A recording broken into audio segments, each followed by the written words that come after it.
Hey, what's up, YouTube fam? It's your boy Davon back in the flesh with another legendary video. In this video, we'll be talking about the January 3rd, 2025 edition of Friday Night SmackDown, as it was officially the new show of 3 hours when it came to this branding. More importantly, all the stars were in line and everybody was out and about to enjoy the impressions of how things were going to be looking. Of course, the most noticeable change was the ring, as we had blue mats, which was kind of nice. I'm loving the blue color, and it fit like a glove when it came to the new era, a part of World Wrestling Entertainment under the Endeavor brand. More importantly, there was rumors that we have a new SmackDown superstar being aligned from a trade, and the rumors were going to be out. It was either going to be Sami Zayn or Drew McIntyre. But we got an answer tonight, as Drew McIntyre looked like he's setting his sights on anybody that has to be involved with the old bloodline. But the storyline continued to be juicy and it continues to be good 100%. And I look forward to seeing more of the carrying of how the storyline plays out as we're going to initially probably almost nearly 5 years with all the drama that has been going on. But let's start things off when it came to how SmackDown started off. We was walking with Michael Cole and Corey Graves, walking everybody as they were live in Phoenix, Arizona, which had concluded. More importantly, the transition opened into the opening segment of Friday Night SmackDown. We got things underway with Cody Rhodes making an appearance and pretty much having an in-ring segment. He was interrupted by Drew McIntyre, who came out. He set his pace, and they both pretty much went their own separate ways. They hugged it out, but more tensions continue to be built up. As Drew McIntyre told Cody Rhodes to watch his back, he was attacked by Kevin Owens, and the plan was set in motion. The brawl broke out as they're making their way towards a bitter rivalry. More importantly, that ladder match is going to be good when it comes for the WWE Undisputed Championship. But more importantly, I look forward to seeing how things continue to build up with everything that has been taking place. But I'd like to know from you guys' point of view, how you feeling about that actual drama that's been folding with Kevin Owens, not only with Cody Rhodes, Drew McIntyre, and the return of Randy Orton making his way back next week. It's going to be juicy, and I look forward to seeing how that may unfold. Then we get to the first match of the night. We kick things off with Shinsuke Nakamura defending the championship against Andrade. He was able to secure the victory with the Kinshasa to put the things to rest in a clean sweep by beating Andrade. Post-match, we had LA Knight making his rounds and pretty much put the beat down and attack directly on Nakamura and let him know he's looking to get his vengeance after Nakamura stole the championship and won it, but he's looking for a rematch and he's playing no games. He's serious to the bone, and it was great to see LA Knight coming back. But I feel like his momentum is off. The crowd wasn't as big as he was last year in 2024. I feel like they are really just trying to cool him off, but the momentum train still continue to go for LA Knight, and the crowd was red hot for him over in Phoenix.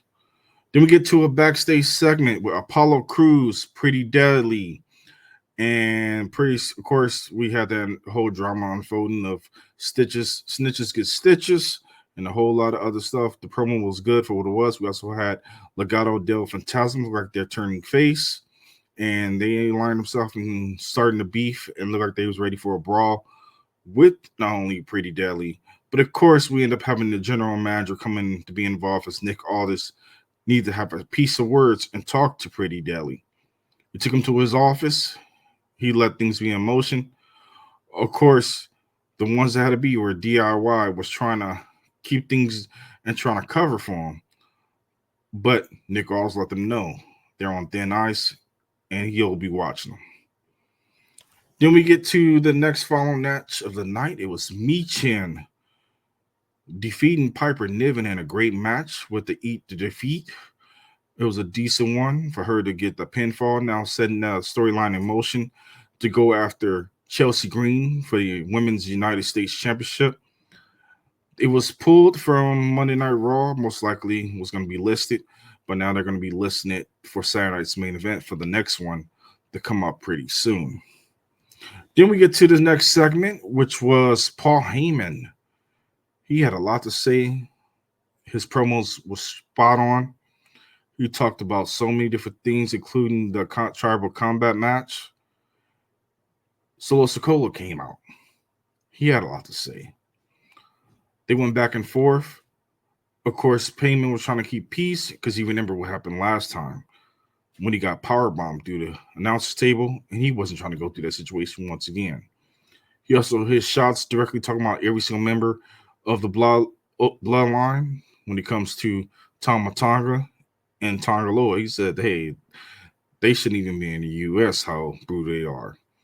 And then more importantly, talk about Jacob Fatu saying even the prison system wouldn't be able to handle him because how tough he is. But more importantly, it's going to be a good one when it comes to Roman Reigns and Solo Sikoa doing their thing, holding down the fort, and keeping us entertained for that tribal combat. But it was one last words that came from Solo Sikoa. He said, hey, if I defeat him, you're going to become my wise man, and you're going to make Roman Reigns finally come to a clear visual to acknowledge me as the tribal chief. But we got to see what goes down in Los Angeles, but it looks promising, and I look forward to seeing that match, and it's going to be good, 100%. Then we get to the WWE Tag Team Championship match that was on the line. DIY's Johnny Gargano and Tomasso Ciampa defeated the Motor City Machine Guns via disqualification after Pretty Deadly got involved, and they were able to retain the championship, more importantly, setting the tone for the tag team division.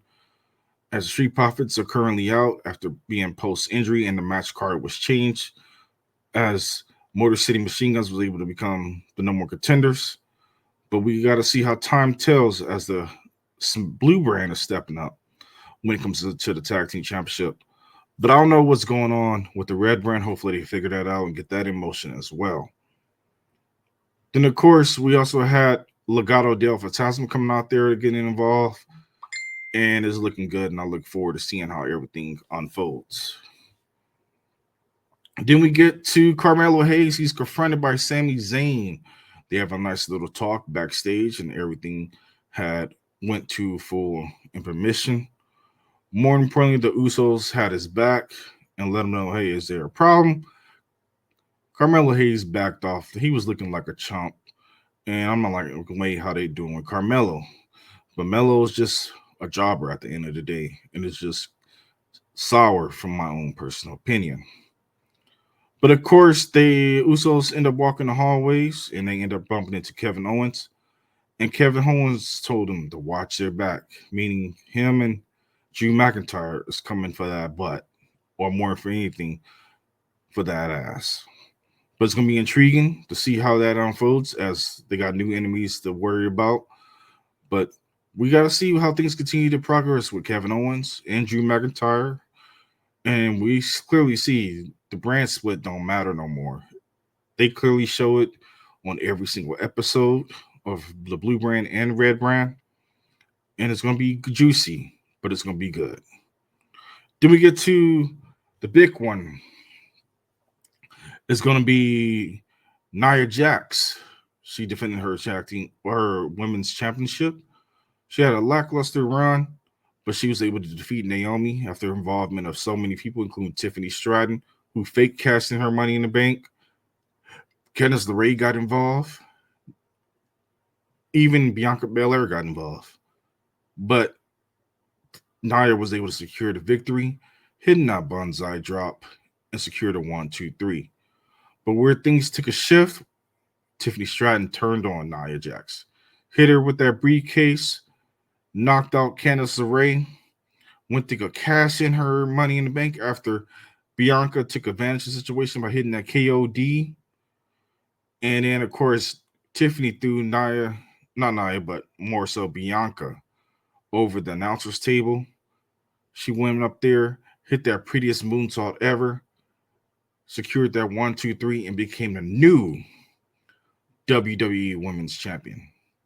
More importantly, it was about time. It was needed. And I enjoyed the whole atmosphere of how Tiffany Stratton was handling everything. I'd like to know from you guys' point of view. Are you excited about Tiffy time? Or are you looking for something else new to come aboard when it comes to the blue brand.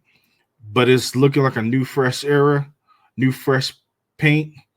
I wonder if she's going to come with her own custom championship. I know we had a hint when the fan came a couple of months back with a pink version of the WWE Championship. Is she going to get her pimp her championship and get it with pink and gold? I think it will look good. We just got to tune in and see what WWE cooks up for Tiffany Stratton. But more to it, congratulations. You are warranted and you deserved it. And you're at the top now. Now, there's no, at the end of the day, you're going to have a whole lot of challengers looking to dodge at you and come at you, and they not playing no games. But then also, we got the announcement for next week. It's going to be LA Knight versus Shinsuke Nakamura for the United States Championship, as that has now been set, and it's official by Nick Aldis. And we shall see what happens in that rematch next week on Friday Night SmackDown. Then we get to the main event of the night. It's the OG Bloodline versus the new Bloodline. This match was good for what it was. It was all over the place. But the new Bloodline secured the victory as Solo Sikoa took advantage of a distracted Jey Uso, who did not see that Solo was the legal man. He hit the Samoan spike and got the victory for the 1, 2, 3. This match was great as it can be. From my own personal mouth, I'll give it a 5-star. It was one of the better 6-man tags I've seen in a while, and they did a phenomenal job to keep us invested. The crowd was highly invested through the course of the whole entire thing. Drew McIntyre even got involved. A whole lot of stuff, distractions happened through the course of the match. But it was good, and I look forward to seeing more. Until the next episode, I'll catch you guys later. Peace.